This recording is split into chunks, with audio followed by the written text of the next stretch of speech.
Identitas dan sistem pengelolaan.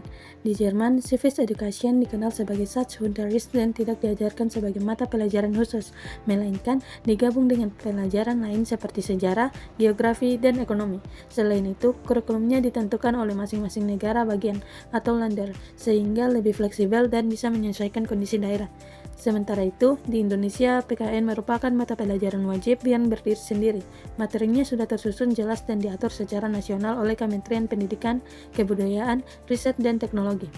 Perbedaannya adalah Jerman menggunakan pendekatan kontekstual dan fleksibel, sedangkan Indonesia menggunakan pendekatan terstruktur dan seragam secara nasional.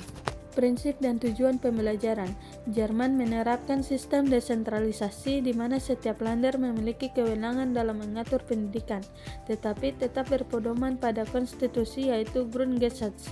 Tujuannya untuk membentuk warga negara yang aktif, kritis, dan demokratis, dengan fokus pada hak asasi manusia dan partisipasi politik. Sebaliknya, Indonesia menggunakan sistem sentralisasi dengan kebijakan nasional seperti kurikulum Merdeka.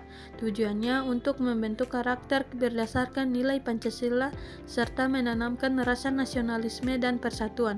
Perbedaannya, Jerman lebih menekankan partisipasi aktif dalam demokrasi, sedangkan Indonesia lebih menekankan pembentukan identitas dan karakter kebangsaan.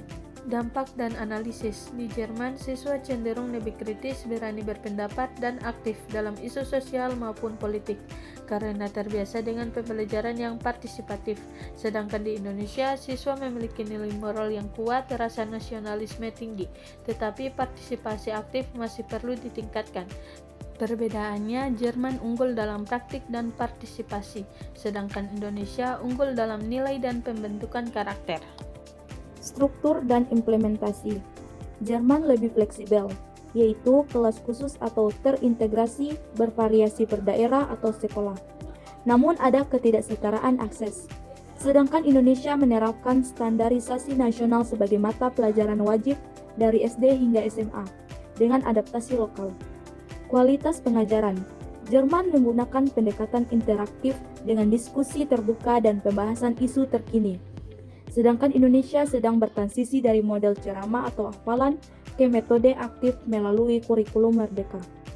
Faktor mempengaruhi. Keduanya menghadapi kesenjangan berdasarkan latar belakang siswa. Jerman memiliki penelitian mendalam, sedangkan kajian empiris di Indonesia masih terbatas. Penilaian. Jerman mengukur kompetensi dan sikap dengan indikator ilmiah. Indonesia lebih fokus pada penguasaan materi melalui tes akademik. Penilaian dan indikator hasil. Di Jerman, yang pertama itu menggunakan indikator yang terukur secara ilmiah, kesediaan untuk berpartisipasi, pengetahuan politik, dan minat politik. Yang kedua, penilaian dilakukan melalui tes standarisasi dan kuesioner. Selanjutnya di Indonesia itu pertama, penilaian lebih fokus pada pemahaman konsep dan nilai-nilai melalui tes tulis dan tugas. Yang kedua, kurangnya alat ukur yang terstandarisasi untuk mengukur minat atau kesediaan partisipasi politik siswa. Yang terakhir itu, evaluasi hasil pembelajaran lebih bersifat akademik daripada praktis. Perbandingannya, Jerman memiliki sistem penilaian yang lebih berfokus pada hasil, kompetensi, dan sikap, sedangkan Indonesia lebih menekankan pada penguasaan materi. Identifikasi karakteristik. Yang pertama, tujuan yang jelas terdefinisi membekali siswa dengan pengetahuan, keterampilan demokratis, dan sikap untuk berpartisipasi efektif.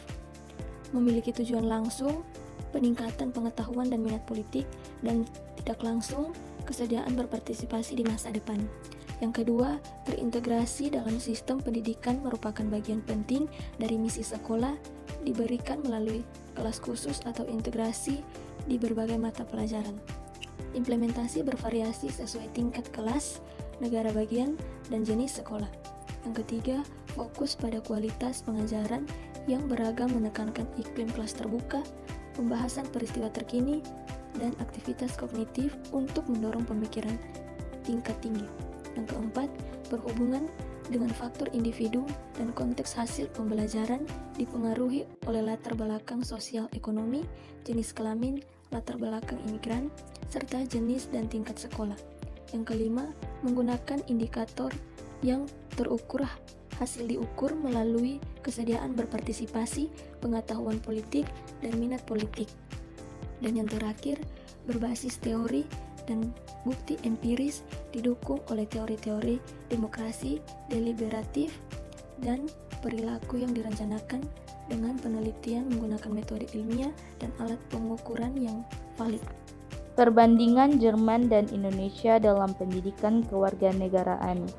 Tujuan pembelajaran, Jerman fokus pada pengembangan kecakapan partisipasi politik praktis untuk demokrasi. Sedangkan Indonesia menekankan pembentukan identitas kebangsaan dan penanaman nilai Pancasila serta Undang-Undang Dasar 1945. Kesimpulan, PKN di Jerman memiliki fokus yang jelas pada pengembangan kemampuan partisipasi politik dan menggunakan pendekatan berbasis bukti empiris untuk meningkatkan kualitas pengajaran.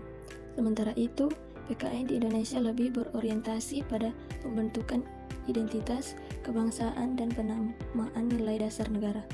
Potensi pembelajaran yang dapat diambil dari pengembangan Jerman antara lain, yaitu yang pertama, penguatan aspek partisipasi politik praktis dalam kurikulum.